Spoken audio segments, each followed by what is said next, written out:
भक्तों, ओम नमः शिवाय, श्री शिवाय नमस्तुभ्यम, जय श्री महाकाल। जी हाँ भक्तों, क्या आपका भी जो बच्चा है उसका जो मन है वो पढ़ाई लिखाई में बिल्कुल भी नहीं लगता।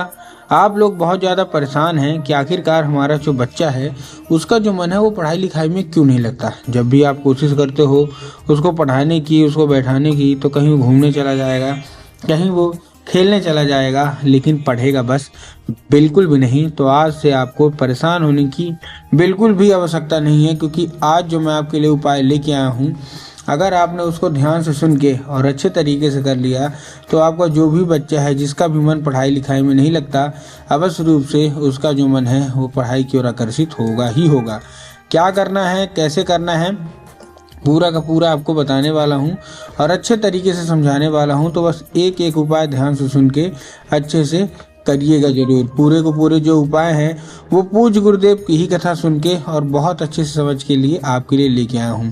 तो चलिए चलते हैं उपाय की ओर। लेकिन उसके पहले चैनल पे अगर पहली बार आए हैं और आवाज़ मेरी पहली बार सुन रहे हैं तो वीडियो कर दें लाइक और चैनल को भी कर लें सब्सक्राइब, ताकि पूजनीय पंडित प्रदीप जी मिश्रा के रोज नए नए उपाय जो कि मैं उनकी कथा से सुनता हूँ, श्रवण करता हूँ, सबसे पहले मैं आपको प्राप्त करा सकूँ। ठीक, तो देखिए जो हमारा सबसे पहला उपाय है, इस उपाय में आपको करना क्या है। इस उपाय में आपको 3 काली तिल और 1 धतूरा लेना है। क्या लेना है?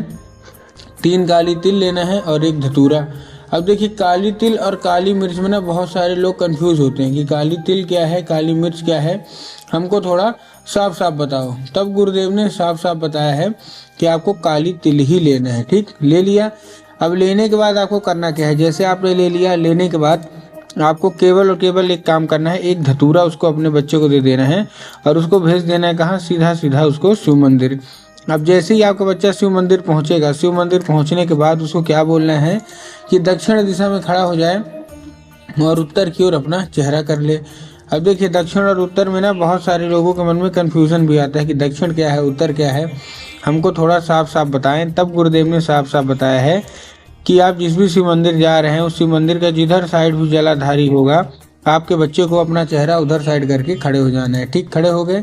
खड़े होने के बाद क्या करना है, उसको एक नाम लेके, कौन सा? महादेव का बहुत ही सुंदर सा नाम है, श्रम्भेश्वर महादेव। तो उसको बोलिएगा कि श्रम्भेश्वर महादेव का नाम लेके और उन्हीं का स्मरण करके चुपचाप अर्पित कर दे बस। पूज्य गुरुदेव कहते हैं कि अगर आपके बच्चे ने श्रम्भेश्वर महादेव का ये उपाय कर लिया ना, तो अवश्य रूप से सारी की सारी इच्छा, सारी की सारी जो मनोकामना है वो पूरी होनी ही होनी है। और आपका जो भी बच्चा है जिसका भी मन पढ़ाई लिखाई में नहीं लगता, श्रम्भेश्वर महादेव की कृपा से अवश्य रूप से उसका जो मन है वो पढ़ाई की ओर आकर्षित होगा ही होगा। ठीक, ये तो था कौन सा? ये था हमारा पहला उपाय। अब हम चलते हैं अपने दूसरे उपाय की ओर। अब देखिए जो हमारा दूसरा उपाय है, इस उपाय में आपको करना क्या है, जो हमारा दूसरा उपाय है, इस उपाय में जितनी भी माताएं हैं अपने बच्चों के लिए उनको ये उपाय करना है। तो अपने बच्चों के लिए कैसे उपाय करेंगी? इस उपाय को करने के लिए सबसे सिंपल सा है, 1 लाल फूल। जी हाँ भक्तों, 1 लाल फूल लेना है।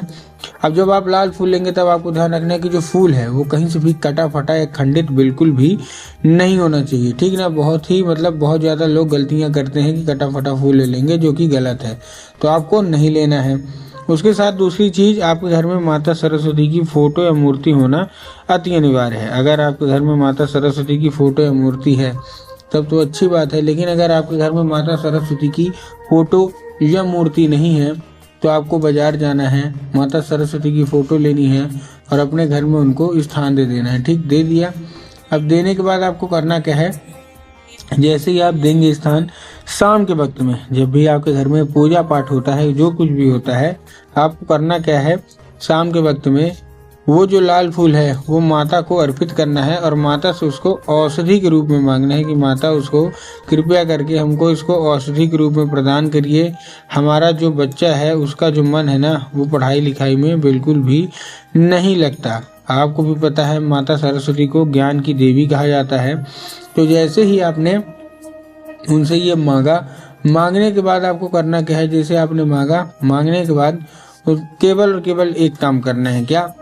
उसी रात आपको जैसे मान लिया उसी रात जब आपका बच्चा अच्छे तरीके से खाना पीना खा के सो जाएगा ना, तो आपको लाल फूल उठाना है और अपने बच्चे के माथे पे 2 से 3 बार आपको क्या कर देना है, फेर देना है। पूज्य गुरुदेव कहते हैं कि अगर आपने ऐसा कर लिया तो अवश्य रूप से सारी इच्छा, सारी मनोकामना जो है वो पूरी होगी ही होगी, और आपका जो भी बच्चा है जिसका भी मन पढ़ाई लिखाई में नहीं लगता, अवश्य रूप से उसका जो मन है वो पढ़ाई की ओर लगेगा ही लगेगा, क्योंकि उस फूल के जरिए स्वयं माता सरस्वती हैं, वो उसके दिमाग में प्रवेश करेंगी ही करेंगी। ठीक, ये था कौन सा, ये था हमारा पहला उपाय। अब हम चलते हैं अपने दूसरे उपाय की ओर, मतलब 2 उपाय हो गए, हम तीसरे उपाय की ओर चलते हैं। इस उपाय में आपको एक पान का पत्ता चाहिए। क्या चाहिए? पान का एक पत्ता चाहिए।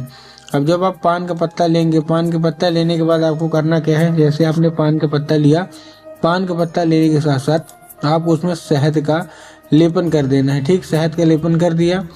अब शहद का लेपन करने के बाद आपको करना क्या है, जैसे आपने शहद का लेपन किया, शहद का लेपन करने के बाद आपको चुपचाप क्या कर देना है, केवल और केवल एक काम कर देना है। जैसे आपने शहद का लेपन किया, शहद का लेपन करने के बाद अपने बच्चे के हाथ में देके उसको भेजिए कहाँ, सीधा सीधा शिव मंदिर। अब जैसे ही आपका बच्चा शिव मंदिर पहुंचेगा, शिव मंदिर पहुंचने के बाद उसको क्या बोलना है, उसको केवल और केवल एक चीज बोलना है, क्या कि बाबा भोलेनाथ के ऊपर अर्पित न करे। कहाँ अर्पित करे? माता शोक सुंदरी के ऊपर। अब देखिए, माता शोक सुंदरी की जगह जिसको पता है उनका तो ठीक, लेकिन बहुत सारे लोग ऐसे हैं जिनको माता शोक सुंदरी की जगह नहीं पता। तब गुरुदेव ने बताया जो जलाधारी है, जलाधारी के बिल्कुल बीचों बीच माता शोक सुंदरी की जगह होती है, तो बस आपको वहीं अर्पित कर देना है। बस पूज्य गुरुदेव कहते हैं कि अगर आपके बच्चे ने इतना कर लिया, अवश्य रूप से उसकी इच्छा मनोकामना पूरी होगी होगी। ये था तीसरा उपाय। अब एक हम चलते हैं आखिरी, जो कि गणेश भगवान का उपाय है। ये भी उपाय ध्यान से सुन लीजिए, बच्चे की पढ़ाई और बुद्धि विवेक के लिए बहुत ही ज़्यादा आवश्यक है। इस उपाय में आपको दुर्वा लेनी है 11। कितनी दुर्वा लेनी है? 11 आपको दुर्वा लेनी है। और 11 दुर्वा लेने के बाद आपको करना क्या है, जैसे आपने 11 दुर्वा लिया, 11 दुर्वा लेने के बाद आपको चुपचाप केवल एक काम करना है। क्या काम करना है? दुर्वा ले लिया, दुर्वा लेने के बाद बच्चे को आसपास के कोई भी गणेश मंदिर भेज दीजिए। अगर गणेश मंदिर है तो अच्छी बात है, नहीं है तो आपको बाबा भोलेनाथ के मंदिर भेज दीजिए। अब बाबा भोलेनाथ के मंदिर में शंकर जी को अर्पित नहीं करना है, भगवान गणेश की जगह पे अर्पित करना है। भगवान गणेश की जगह कहाँ होती है? जलाधारी के बाएं साइड। जैसे जलाधारी के बीचों बीच माता शोक सुंदरी की जगह होती है, वैसे ही जलाधारी के बाएं साइड मतलब लेफ्ट साइड में भगवान गणेश की जगह होती है। तो अपने बच्चों को बोलिएगा भगवान गणेश की जगह पे मयूर ध्वज नाम लेके अर्पित कर दे। पूज्य गुरुदेव कहते हैं कि 1 से 1.5 महीना कराइए ज़्यादा से ज़्यादा। इतने के बीच आपके बच्चे की जो पढ़ने की क्षमता है वो अवश्य रूप से बढ़ेगी ही बढ़ेगी, और वो बिना बोले बिना टोके अवश्य रूप से पढ़ाई की ओर आकर्षित होगा ही होगा। तो उम्मीद करता हूँ आज का उपाय आपको अच्छे तरीके से समझ में आ गया होगा।